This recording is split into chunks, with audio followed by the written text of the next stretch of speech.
नमस्कार मित्रांनो, आज मी तुमच्यासाठी घेऊन आली आहे नवीन रेसिपी। आज आपण खुसखुशीत आणि कुरकुरीत कोथिंबीर वडी कशी बनवायची ते पाहूयात। व्हिडिओ शेवटपर्यंत नक्की पहा। यासाठी आपल्याला पाहिजे आहे एक जुडी कोथिंबीर, 5 ते 6 हिरव्या मिरच्या, 2 कांडी लसूण याची पेस्ट, छोटी वाटी तीळ, 1 चमचा ओवा, 1 छोटा चमचा हळद पावडर। कोथिंबीर निवडून स्वच्छ पाण्यात धुवून बारीक चिरून घ्यायची आहे।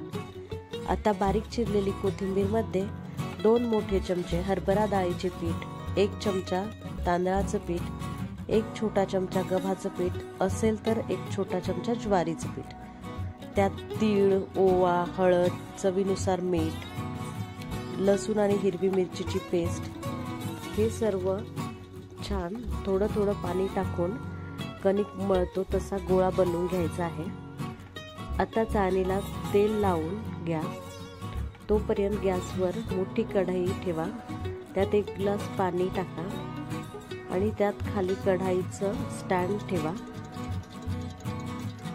त्या पिठाचे अशा प्रकारे उभे रोल बनवून घ्या।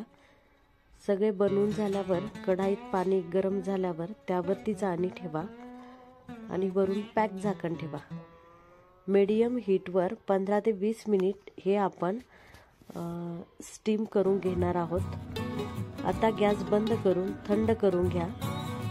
नंतर छान छोटे छोटे गोल वड्या कापून घ्या आणि गरम तेलात छान सुंदर कलर येईपर्यंत तळून घ्या। तुम्ही पाहू शकता टेक्स्चर एकदम मस्त आला आहे। खुसखुशीत अशी कोथिंबीर वडी रेडी आहे। रेसिपी आवडल्यास चॅनलला सबस्क्राइब करा। धन्यवाद।